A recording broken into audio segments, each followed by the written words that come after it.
中共077A大型战车登陆南有风声头一届出现伫嘉南外海，学者分析可能当咧收集资料，海军也讲有被切将案。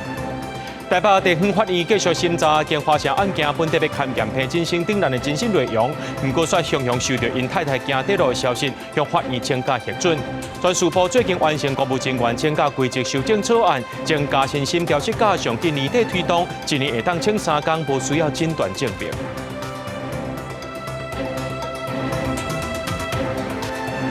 各位观众朋友，大家好，欢迎收看7月7日 AM 新闻，我是嘉豪。看到这台海情势当咧紧张，这中共的077A大型战车登陆南，有风声讲是头一开出现伫嘉南外海。姚民众6月27坐飞轮机对上海要飞登台湾时阵，有翕到这海面上的军舰，对比了后，真有可能就是中共的登陆舰。离台湾本岛只有50到60海里尔，或者是分析讲，真有可能是伫咧收集资料。咱的海军也表示讲，因拢有密切监控到共军的动态。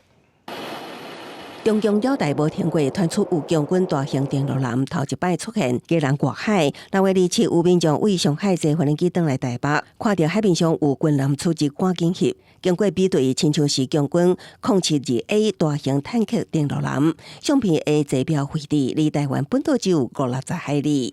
附近周遭竟然还没有我们基隆131舰队的舰队去拦截，还是海巡署的这个船舰。就算你有掌握，那你怎么可以让一艘海军的登陆舰就在基隆外海在这边放着？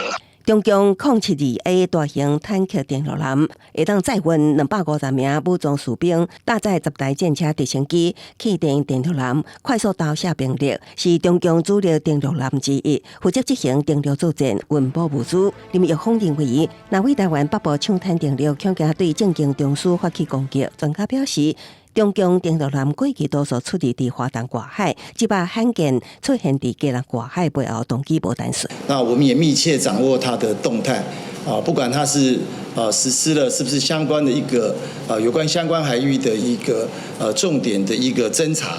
航道熟悉，或是有没有协同其他兵力来做一个协同，那这个都在我们一个征收掌握的范围，并适切的应处。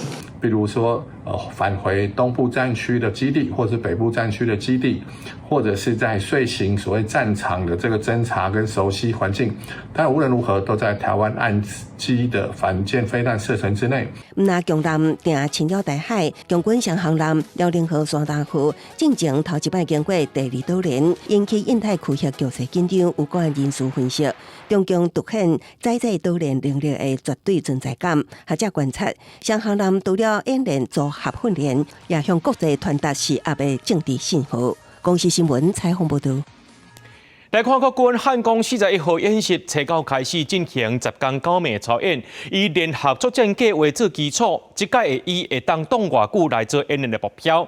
另外，也有20支官市参加避难演练。总统赖清德也鼓励咱的国军，希望会当提升社会整体防卫韧性。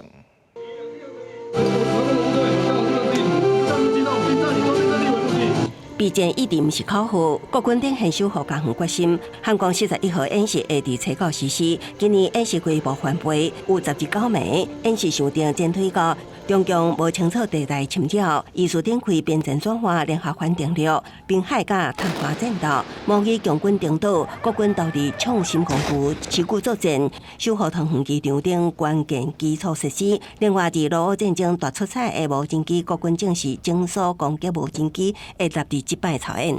灰色地带应处的场地设立开始，以完整的时段，不加速战演比来实施各项状况的设计，因此会一直到核心地区的防御，整个10天9夜是完整的一个做验证。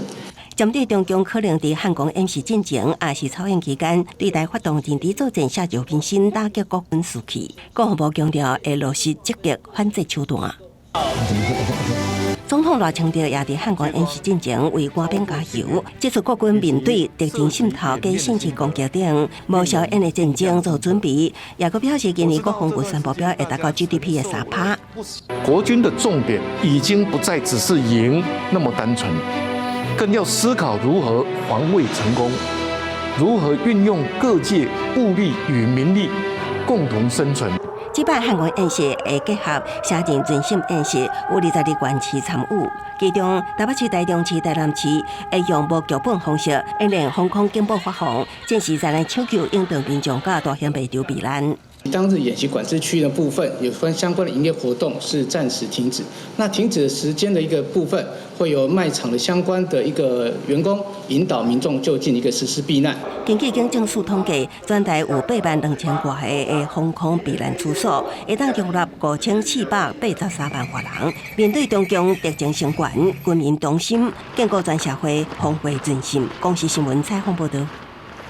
海军192舰队的这大江和应用军舰拢超过70年，伫台湾也服务超过30年，今再起因退休啊。这两只军舰都亦代表新旧军舰的世代交替，会当证明讲这国难国造愈来愈稳定，未来新的军舰也会继续捍卫国土安全。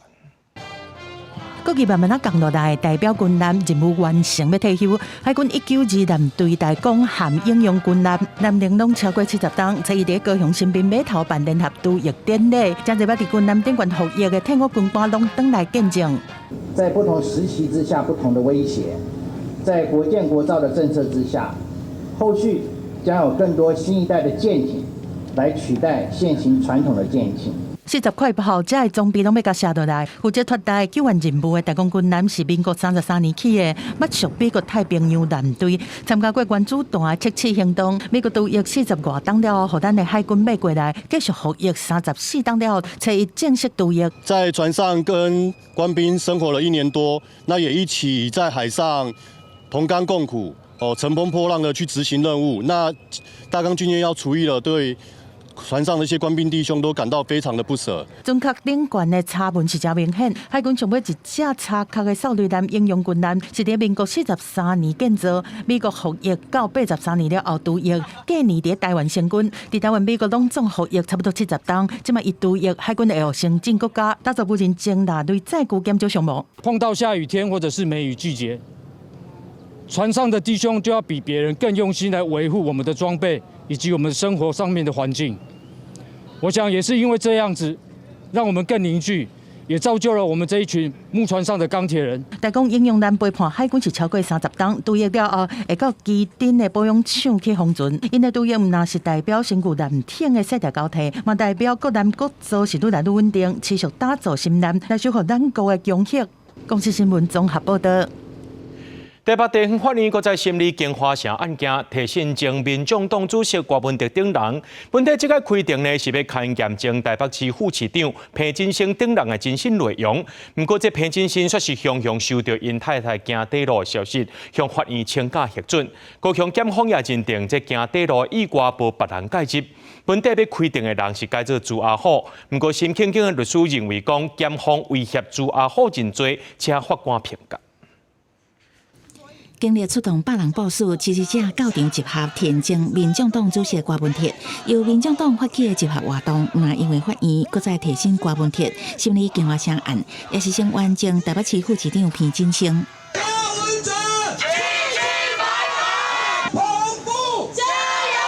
原定初一早起勘验彭真生的征信公店，由郭文哲等人申请，即日伊互人无正当询问，煞临时取消。因为彭真生开庭前接到家后链路楼死亡的消息，伫电话情绪激动。那今天目前彭真是当庭请假吗？对，先回去处理家里的事。彭先生话互人冤枉，控诉检察官的良心伫倒位。私底下讲是要互家后安心精神的时阵，才会认罪争取交保。即个因为厝内变故，向法院请假核准，赶转去南部。法检表示，无法度确认伊的意思是啥，无方便回答。彭先生的家后经过相验，高雄地检初步排除有外力介入。突然发生了这样子的噩耗，那真的很让人难过。出现毒害事件，法院照常开庭。改做提早勘验前电话开发当事长朱阿虎的征信公店，其中录音的内容，检方对伊讲，一开始讲的大声是因为你无坦白讲，希望你会当亲像前2届同款，顺顺啊转厝。啊，毋过爱看是毋是有详细交代案情。互维建集团主席沈庆景的律师即日受到脅迫认罪，检方应讲，检查检察官连判都无判，搁较无正当询问。检察官是把他要说的话塞到朱雅虎的嘴巴里面去，要朱雅虎说是。这已经不是有罪推定，这是罗织入罪。郭文棣知影平先生的家后过身，感觉真意外，也向受牵连的人表示失礼，也讲大家因为伊受苦啊。法院后一届开庭排定初三，搁再提审郭文棣的审判经，台北市议员应晓薇领真侪被告，规工下审理经发生案，检辩一定会过激烈攻防。记者综合报道。国民党高雄市议员黄孝庭涉嫌诈领助理费，去年去互检调羁押，落尾黄孝庭认罪，甲这不法所得1400多万刑倒转去。高雄地方法院一审判伊有期徒刑2年，假罪5年。黄孝庭也未回应，不过检方认为判了伤过轻，会搁再上诉。你现在高雄车站旁边那2栋商办跟这个未来的旅馆，怎么会有人来经营呢？国民党高雄市议员黄孝庭去年9月涉嫌用人头助理假薪官报的方式诈领助理费，去互检调敲催羁押2个月。交保了后，第一摆回来议会质询，这个案件经过2个月侦办，高雄地方法院30下晡一审宣判。因为黄孝庭承认犯罪，主动缴过不法所得1455万，按照贪污治罪条例合并判刑2年，褫夺公权3年，缓刑5年。依公务员利用职务机会榨取财物等罪，判处应执行有期徒刑2年，并预支缓刑5年，以及应向公库支付新台币150万元及提供240小时之义务劳务。针对判决结果，初早起来到黄孝庭的服务处，虽然服务处是正常运作，不过黄孝庭人无伫咧，敲电话嘛无人接，因此也无法度得到本人的回复。因为目前是一审判决，如果黄孝庭佫继续上诉，目前机关审讯暂时未受到影响。国民党高雄市党部表示，尊重司法判决，当期的相关问题将会交给科技会建议。我觉得这个部分里面，我们一切尊重司法，然后呢，我们国民党本身就有独立的考纪委员会啊，那这一切就交给考纪委员会来做一个决断，我们都一切尊重。因为黄孝庭若要搁上诉，唔乃失去议员身份，当然后届议员也无法度参选，因此地方认为上诉的几率真大。对此检方表示，法院判决刑度伤轻，甲检察官求刑的刑度差伤济，而且嘛甲进前的案例无法度比。地检署伫咧收到判决了后，一定会依法提起上诉。记者柯家如柯昭阳高雄场报道。继续来关心这大罢免，民进党立委宣布成立大罢免助讲团，协助这罢免团体催票。一人拿也去到花莲举办大型的宣讲活动，包括国民党主席朱立伦和几位拿白立委拢到现场，会有支持者就爱去投无同意票。另外，民党地检署侦办民进党立委吴丽华罢免联署做嘅案件，去敲国民党花莲、台东、南投，甚至是桃园的党部。不同意罢免。支持者的国旗将欢喜甲因围起来，大声喊讲无同意罢免。国民党立法院党团总调鲍坤琪和因某施真伟手牵手行入去会场。花莲反恶霸团结大会第一场伫北区花莲中正体育馆举行，包括国民党主席朱立伦、馆长陈志涵和真侪拿白立委拢有到场来做讲，呼吁支持者登无同意票。我们绝对不是傻子，对不对？对。我们是总统的头家，对不对？花莲守得住，台湾就有救。我们守住花莲，来抢救台湾。大家有听过罢免，没听过大罢免。什么叫大罢免？就是无差别待遇啦。只要是你是反对的，你只要是国民党的区域立委，我都要把你罢免。那样恢复花莲，不过检调嘛，持续伫全台真侪所在发动敲催。民党地检署侦办民进党立委吴丽华的罢免案，提起人名册是涉及不实联署案，检调是分真侪路线，下4县市来敲催国民党花莲、台东、南投、桃园党部，而且带走真侪人开始有谈。跟今天的罢免完全没关系，没有关系。好，是联署的问题。是那个吴丽华案吗？对，是吴丽华。我们真的清白，我们真的没有做啦，放心啦。不仅是南投县国民党部遭到搜索，人被带回，就连我立委的执行长也遭到家里搜索，人被带回。7日6大罢免的投票倒头算，拢总有24件国民党立委罢免案成案。民进党立委林俊宪早起是宣布成立全台巡回大罢免助讲团，要帮助罢团在上尾阶段来催票。我们已经挺过最困难的第2阶段的联署，来到31比0了。全台涵盖有130万人左右，来参与的，每一个人只要再拉一票，就有260万票。不方便或者是不敢签联署书的，在投票的阶段，你不用害怕，因为没有人会知道你投了什么票。林俊宪嘛强调讲，罢免时代到上尾冲刺的阶段，民进党全体党公职拢应该先把个人的特色扛落来，即马都是专心专意投入来帮助大罢免。记者综合报道。台北松山区下晡有一台民间的救护车载病患经过路口时阵弄到奥多拜，经过调查，这驶救护车的查甫人无驾照，互弄到的查甫人送病院了后，也是救无回来。这件代志发生是伫咧台北市松山区三民路和富金街的路口，这奥多拜和救护车伫咧路口相撞，骑车的是一个60岁姓黄的查甫人，送病院了后，犹原救无回来。经过警方调查，这驶救护车驶路的查甫人根本就无驾照，不过伊也无食酒，专案向过是致死罪嫌移送地检署侦办。也那伫咧救护车顶头的患者，因为车祸关系病情变搁较严重，照本地刑庭送到内湖的三军总病院。来看高雄，这高雄市的调查处113年接到线报，讲有海客偷摕消防局紧急救护系统的资料，提供予民众业者去使用，会当大先去抢行李。调查处表示讲，姓潘的主嫌有创一个平台，逐个月共收几千到几万块不等，含这民众业者配合。除了高雄这业务范围，甚至扩大到外县市啊。目前这主嫌已经受到禁见，专案也正在调查当中。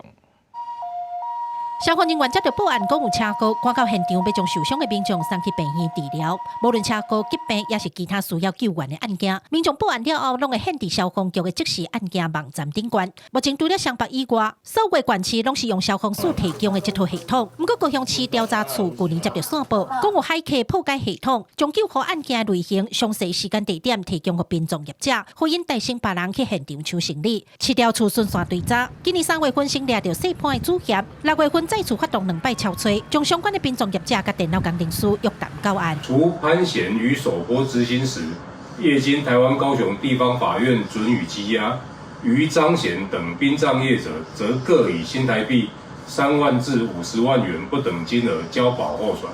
高雄市有登记的殡葬业者有将近1500间。一般来讲，殡葬业者拢是抢紧先到先赢。有业者讲，以早常常因为安尼冤家相拍，不过这阵已经较少看。而这摆案件都是因为涉判的主嫌捌驶过民间救护车，对这套系统真了解，嘛知影业者的需求，所以才会想空想胖偷摕资料做生意。殡葬管理处呼吁业者做生意要行正道，唔通用无正当的手段拍歹起草。引导也是有先来后到，就摕着对时间。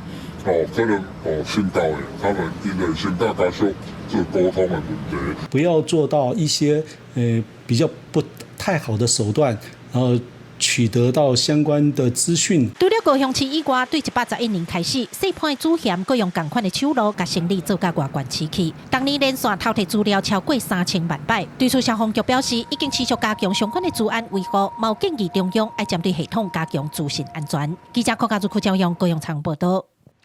来看新北市的南口有一间货运公司，一个姓齐的查某司机呢，昨昏介绍含一个查甫同事伫咧工会上起冤家，想袂到这个查某司机就举刀啊，甲这个查甫人毒死。杀人了后，这个司机获审，新北地方法院也裁定羁押。救护车甲警方来到物流公司营业所，因为有一位司机和同事举刀抬着伤。那个人在哪里？楼梯那一位。别人睇的查甫人是坐发伫咧一台轿车的车头涂骹，杀人的查某是坐伫咧楼梯。他们在那边打，他有一个侧身，侧身从奇怪后面都是血，然后我就看到那个人他手上拿刀，我跟他讲说，你是要把他杀死？抬头看我一眼，他就继续。被害这个姓陈的司机送病院了，救袂大，因那杀人的姓齐的女子当场逮捕。是什么原因？到底是什么原因害你这么冲动？警方讲，姓齐的查某甲姓陈的查甫，两个拢是送货司机，之前就因为车的清洁甲工作的分配问题起冲突，正袂下。第一天，双方各起冤家，姓齐的女子举刀杀死姓陈的查甫人，而且牌下也有另外一支刀，跟他早就传好要杀人。因为他们平常感情就不睦，那因为针对工作分配啊，以及这个使用车辆的问题有一些纠纷，是否为预谋犯案的部分，我们现在还在厘清。警方伫事后甲姓齐的女子移送新北地检署，检方认定涉事女子涉嫌杀人罪嫌疑重大，向法院申请羁押禁见。新北地方法院昨半暝裁定羁押，验过无禁见。物流公司讲会配合调查，而且会协助家属处理丧事。公司新闻综合报道。连续5年，全台湾上届好业的里，拢是伫咧科技产业观光较济的新竹市东区关心里。不过112年去，互这台北上产的中华里拼过去啊。不过这中位数呢，中华里的收入干那984000块，就可能这内面的住户有大户户收入真济。有专家指出讲，是因为这中华里有银行总部，甲收入过纠关起来。一栋一栋的透天厝伫遮摆一排，上班时间有真侪居民伫遮行来行去。台北市松山区的中华里看起来是普通的老社区，不过根据财政部上新发布的综合所得税统计专册，中华里对过去的第5名一路超车，一口气摕到112年度全国上好业里。中华里本来就很朴素的里啊，也没有什么高官啊、大富翁啊，没有啊，就这样很惊讶。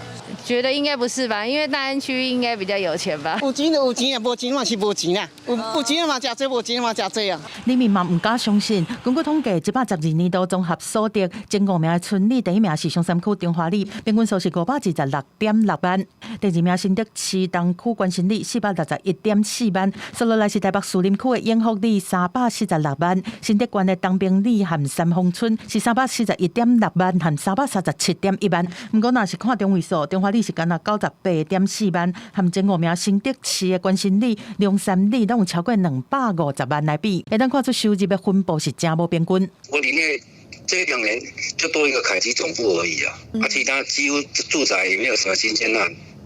所以说，真的不知道。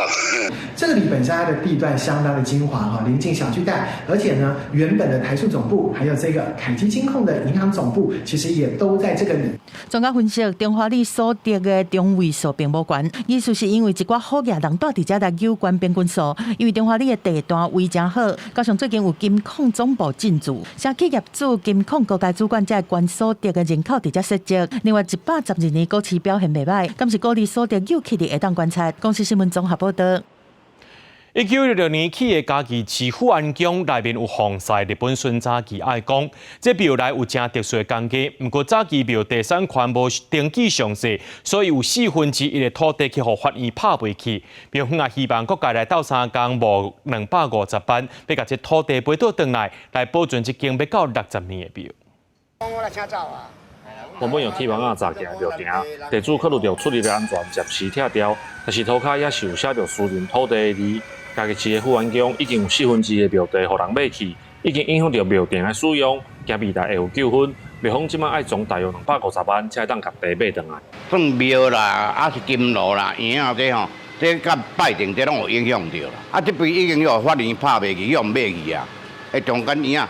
这个信徒，大家拢看到大家善心大电话，大家斗协助，大家这地我也买倒转来安尼。嘉义市后野社区的富安宫内底防晒的日本王爷义海宫，是嘉义县当初父老村民行煞来到嘉义市时带来的信仰文化。嘛，因为迄当阵对生活仰望，所以庙内底阁有一寡甲一般较无共的建筑工艺。啊，因为一般咱庙宇，咱这个工呢有带钱母，但是母的。吼，即只母会使是无带钱母啦。啊，为什么阮即队会带钱母？就是因为过去老爸仔来遮讨钱，不管讲吼查甫查某，拢爱出去做，毋才有钱他维持咱即个家庭，维持咱这个生活。除了公母拢有带钱母的石狮以外，庙阁有用抹石仔甲铜线做的龙凤条。庙方讲，这间庙是后火车头小富罗自路一个重要的信仰文化，希望透过社会各界资源保护这间庙，互先人行煞到嘉义市的历史会当直接延续落去。记者林慧婷，嘉义报道。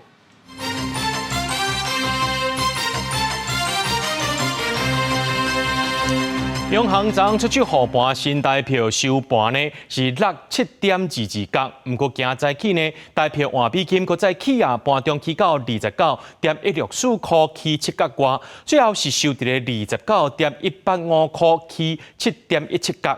另外，美国总统川普表示讲，包含台湾在内，真侪国家的利率都比美国国较低，伊也呼吁联准会就要赶紧降息。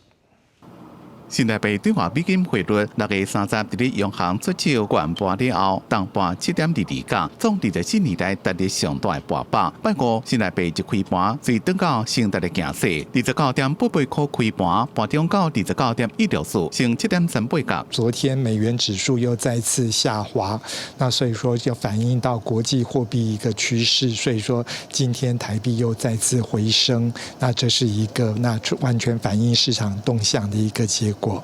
美国总统川普上任了，一直不办美国联准会利率决策，一直话联准会就会降息。顶个月底，国家各国央行利率悬价做排名，对这张表看到，其中台湾利率2%排伫咧第10名。And if you look at this chart, this is a chart of all of the interest rates of many countries throughout the world.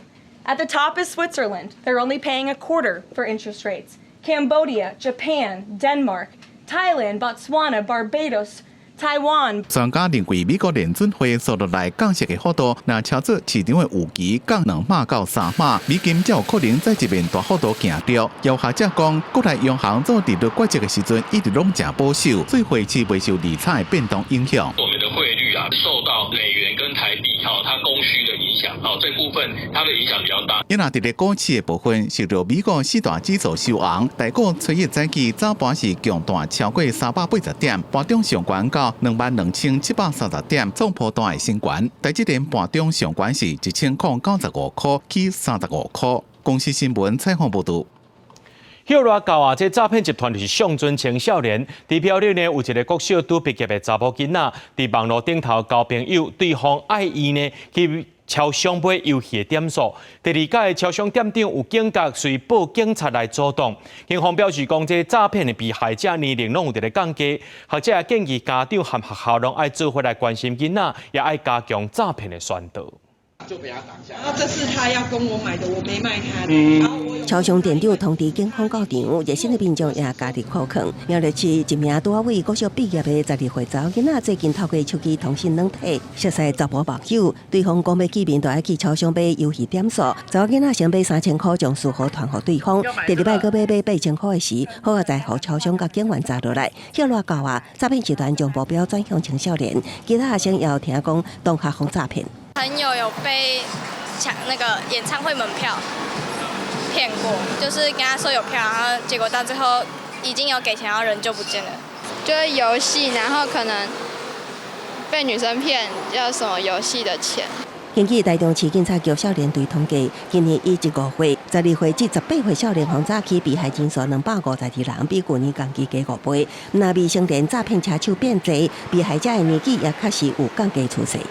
网络的游戏、虚拟游戏、假网拍、购物，再来就是解期分期付款这部分，占得比较高。年龄方面确实有下降。台中教育大学学者认为，诈骗被害者年纪一直降，家长组织囡仔使用网络，也是限制金流，拢只会当治标，应该爱多加关怀陪伴。家长里面刚才讲的关怀陪伴跟问安所以不是问小孩子他平安不平安，是你每天出去做什么。我们现在的网络交友跟网络诈骗这个地方，形成常态性的媒体试图。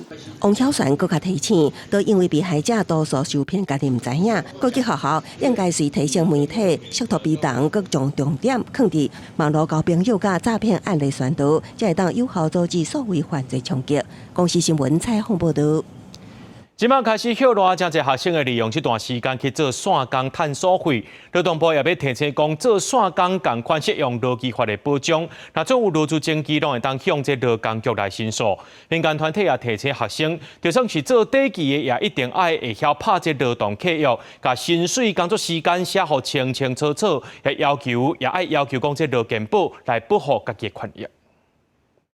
7月学生已经开始晓热，真侪人会利用暑假去做线工赚所费。根据劳动部去年针对工读生甲部分工时劳工专案劳检1800件的事业单位的结果，违反劳基法的比率有24.89%，其中以无照规定付薪水的占上侪。有关注少年家劳动议题的民团就提醒学生，一定爱会晓拍劳动契约，要求爱保劳健保来保护家己的权益。第一个一定会有薪资嘛，你的工资、你的钱，那甚至是他什么时候给薪。然后还有你的上下班的时间，不管你是全职还是兼职，那它上面基本上这3项都应该要明定的很清楚。对，那我们也都会提醒，就是说一旦你的状况薪资有所调整，劳动契约基本上还是要去做修正的。根据劳动部的劳检报告，违法上侪的就是餐饮业，第2名是人力派遣和幼稚园，也那第3名是连锁的超商。民团认为，这行业流动变化正紧，才要请短期的人力，可以用口头协议来取代正式契约。这嘛，地属工时和薪水的争议真多，甚至违法。劳动部嘛提醒学生，就算敢若是做短期的，劳动权益保障甲一般劳工拢同款，拢适用劳基法。若是有劳资争议，拢通向劳工局申诉。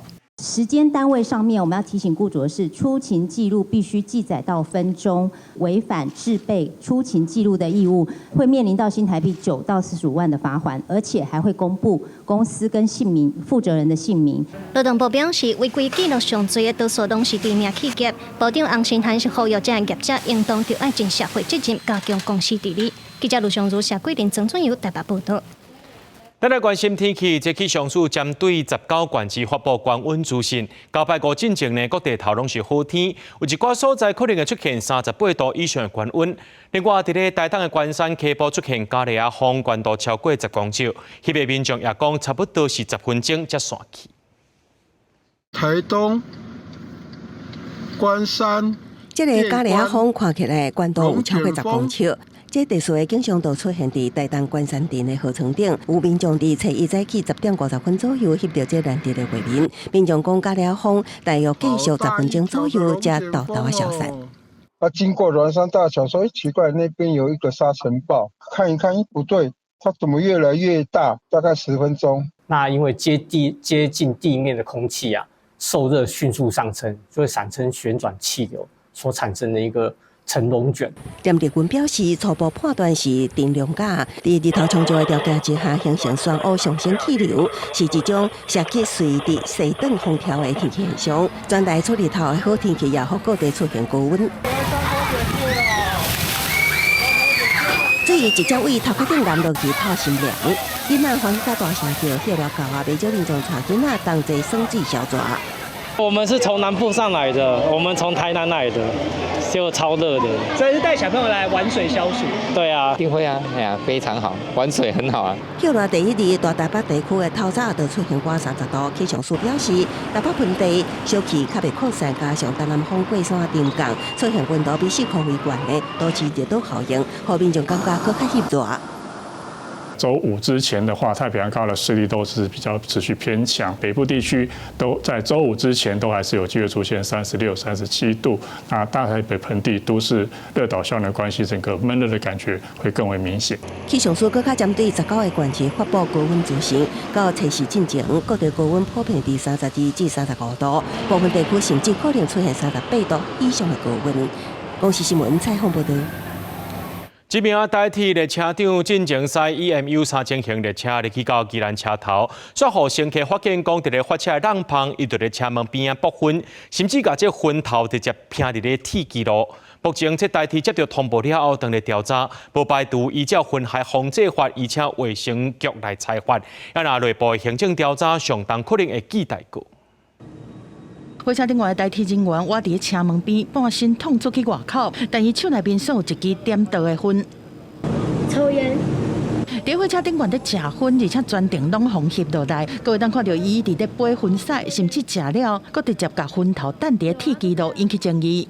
在上面抽烟可能会飘到车厢里面，然后有些不喜欢烟味的，可能就会觉得很不舒服，就这样影响到别人不太好。万一不小心烟蒂掉下去，万一有油缝。这犯过行为发生在顶个月底，代替一台 EMU 3000型的新竹江号列车，停在宜兰火车头，员工趁冷风在车顶食烟，涉案人方查出是列车长。就已经违反烟害防治法了啦。基本上，这个如果我们知道的话，我们还会行政处分。是怕他没有把烟蒂熄灭哦。是。如果我们旁边有杂草，是啊，或者它是那个木枕。是哦，也有可能会引起那个木枕燃烧。代替接到通报了后，介入追查，无排除照烟害防治法，而且卫生局来裁罚，共步做行政调查，相当会防记一大个。但这种正含的行径真正嘛有。我前方和总编的代替司机员就区伫铁基路高架桥的边边啊，正经常在食薰开讲。案发地就伫新德县竹北的六家车头附近，铁路高架桥离地面是有几站楼这么悬，完全都是无得管家己的安全，就算是真正最想要食薰嘛，袂当涉险也是违规，毋那是伤害代替的形象，嘛惊因为安尼引起更较大的灾害。记者综合报道。专署部最近完成公务人员请假规则修正草案，增加薪薪调息假，目前已经送科试院审议，上紧今年底就当推动。目前规划这薪薪调息假一年会当请3天，而且无需要诊断证明。政府煞薪薪调息假，目前第一线教职人员新北市每学期提供各中小教师有3天。为了建构优先安全这场环境，政府计划带头示范研究成立公务人员薪薪调息假。老师的压力也是蛮大的，我们要担任老师，要做好各方面专业的准备，不管是教学、辅导管教、班级经营、亲师沟通等等之类的。政府给学校老师有这样子的一个价别，我想是一个非常正向的。根据了解，这阵啊专署部完成公务人员请假规则修正草案，增订薪薪调息假，已经送科试院审议。全国差不多36.3万公务人员受惠，会纳入有薪水的7天暑假内，当年会当请3天，会当点钟计算，机关袂使拒绝，唔免减负证明，也袂使影响科职。全世界价别最复杂的就是中华民国的公务员，其实我这大可不必。要做的是改善公务员的那个压力，或是所谓行政流程上的那个顺利。那公务机关它必须有一些咨商的机制来辅导。专署部解释，主要是考虑公务人员请暑假会有压力，所以才成立薪薪调息假。另外，公务人员若做无想要使用薪薪调息假，而且达到心理疾病的状况，也当选择请病假应用。这个法条的适用对象就是一般政府机关文职的公务人员呐。那这目前还不包括事业机构跟那个军人武职那一块，我也不敢跟你保证这个什么时候了。不过应该今年内不会有问题吧？目前有薪薪调息假的职业别也无普遍，包括依照大专院校薪薪调息假参考指引锁定的高中职、大学生一甲特定单位，像讲警消、矫正机关、有心理辅导假等特殊假别。专署部嘛解释，目前的请假规则草案，干嘛针对一般的公务人员，若通过了后，相关的药品工人员也有可能会适用，受惠人数会更较侪，打造更较优先的职场。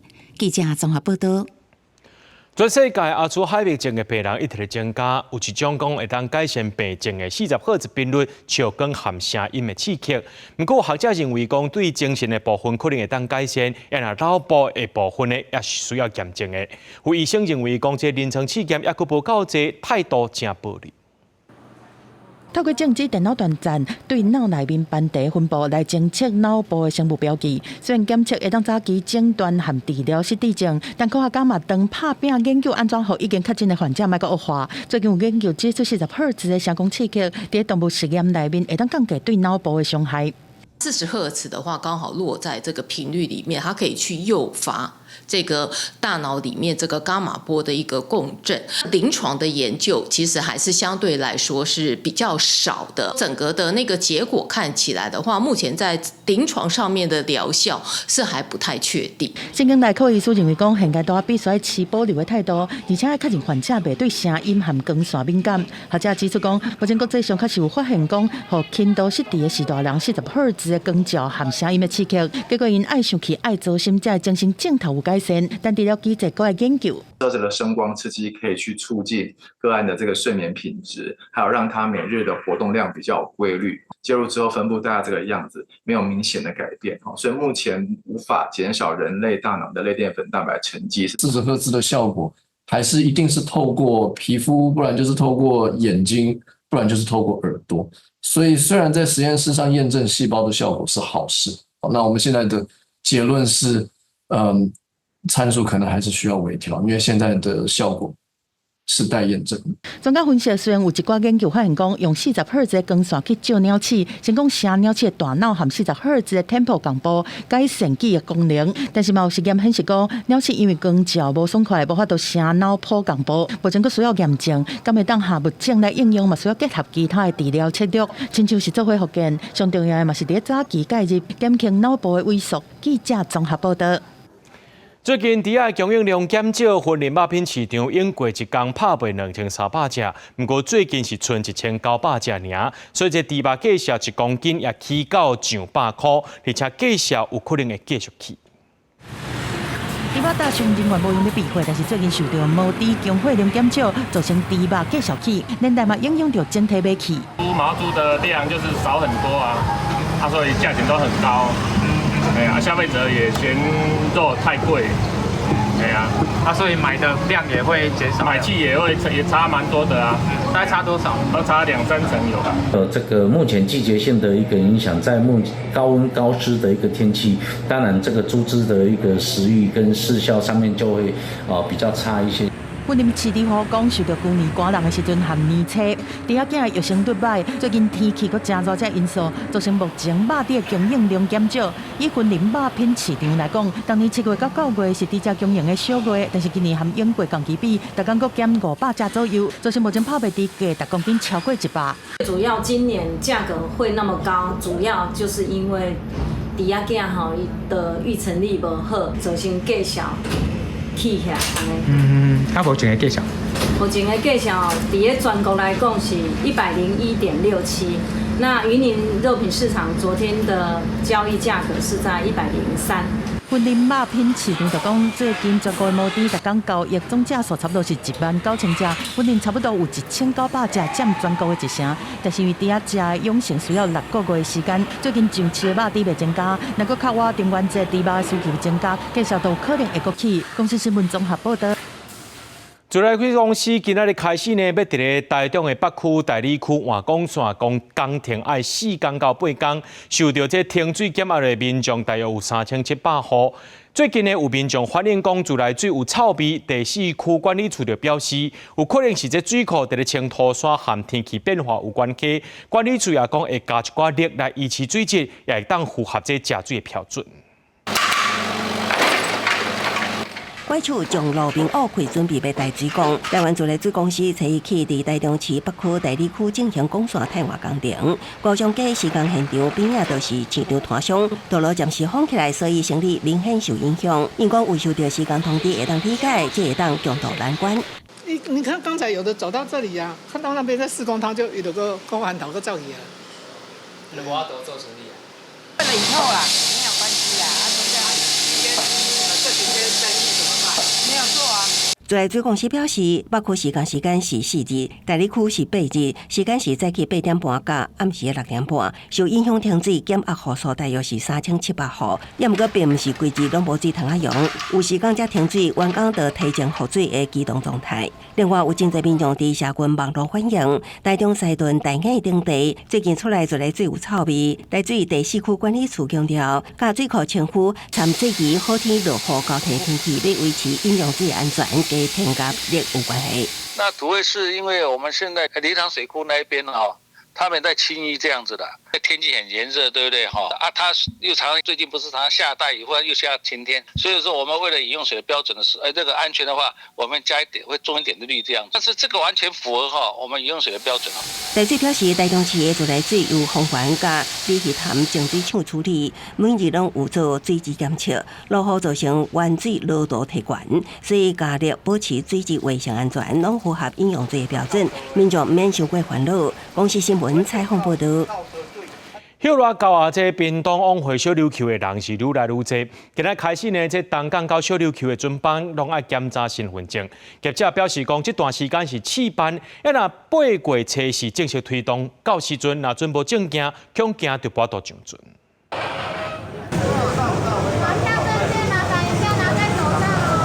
验票的员工提醒民众要上船进前，搁爱看一摆证件。当地大家庭工作人员就要开较侪时间检查，歇热要到啊，真侪家长带少年朋友要去小琉球耍。毋过8月初四坐船规定开始有改变，东流线5间业者为着要互坐船的游客提早适应，对7月初1开始联合试办实名制。上船除了炸票，阁爱出示身份证，也是健保卡的证件。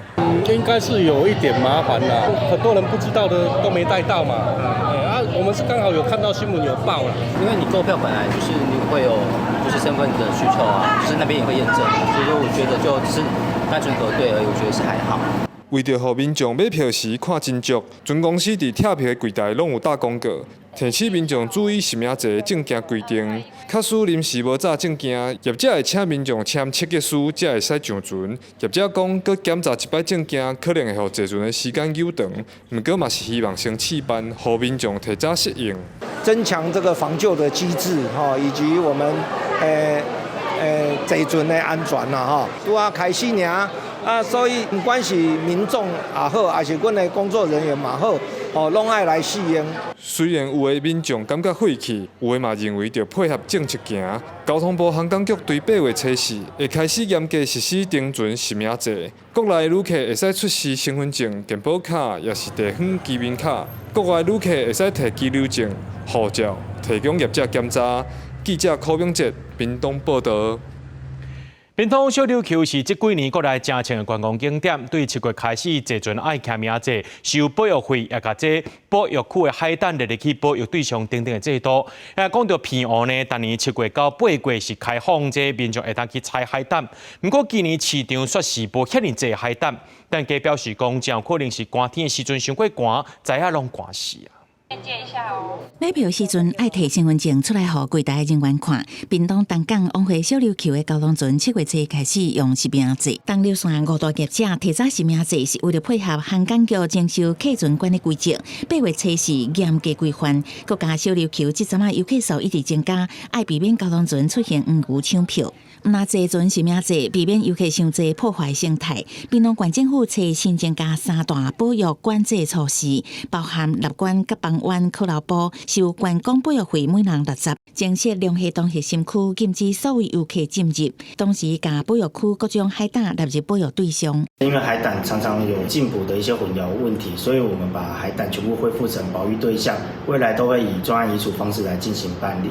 今年的海胆真正有够少的。同款今年海胆的偏湖，敢若每年7月到8月开放捡马粪海胆，演过往往开放头一天，市场海胆就蹲干那山，今年看袂到，敢若几档有伫卖，啊，不过也是有游客来试食。第一天刚好我们也蛮幸运的吃得到。天气冷，它的苗有很多都死掉了，所以今年的量就比较少。减产的原因爱搁查，啊，不过这几年偏湖野生海胆真侪人掠，数量减少，游客互离岛趁真侪观光财，嘛互当地资源快速用完。政府用饲仔的方式加禁猎政策，希望用饲的代替掠野生的，互海洋资源有效循环。记者综合报道。去年10月初1，山道之风台有一只外国货轮伫咧兰屿龙门港附近靠单，到单还阁停伫遐。暗时时阵会当看到这规只船光影影，有人认为讲造成光害。这只船本地6月特别刷走啊，航港局表示讲，遇到一寡技术问题，因为要求厂商量早处理好势。伫兰屿的光害较少，这个月县府伫兰屿举办上水升空的活动，一声真侪游客来参加，做伙来遮看天气。不过有游客伫青青草坡啊，向龙门港的方向要翕升空甲银河，却发现地平线的所在真光，是破坏规个风景。那个光害，它大概有，我看应该有5盏灯吧。当地民众讲，这个真光的地点是因为去年10月初1，三都日风台的期间，有一只800多只的货船伫龙门港附近靠搭，到达已经8个月啊，还未拖走。便到暗时啊，船会甲电话点互到。航港局讲，原底货轮公司要伫6月完全移除，不过因为拄到船顶的货物处理的技术问题，进度有去前着。现在暗时啊，船会点电话，是为着要警示来来去去的船唔通去弄着。这个月会阁要求厂商赶紧处理。最主要是这个货物呢，它在接触到海水之后，它会有固化的情形。那我们已经督促这个厂商呢，它要采取不同的这个机具设备，加速这个货物移除的工作。南苏的民众讲，加在这火船扣搭，并无漏油危害生态。不过，船顶的电火可能会把这个海蟹暗时出来活动的生物赶走，呼吁官府嘛爱关心，各航港局做伙来监督，赶紧把这只扣搭火船拖走。记者综合报道。咱做伙来看明仔载天气。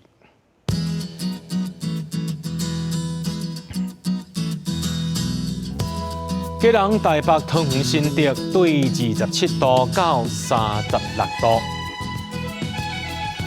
苗栗台中彰化南投云林对26度到35度，嘉义台南高雄屏东对26度到34度，宜兰花莲台东对26度到33度。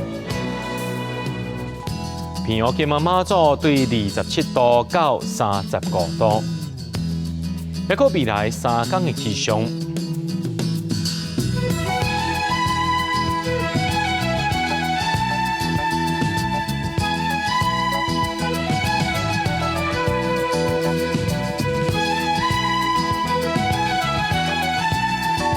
新闻最后，感谢各位观众朋友收看今日暗新闻，我是嘉豪。明仔暗时7点，咱再相会。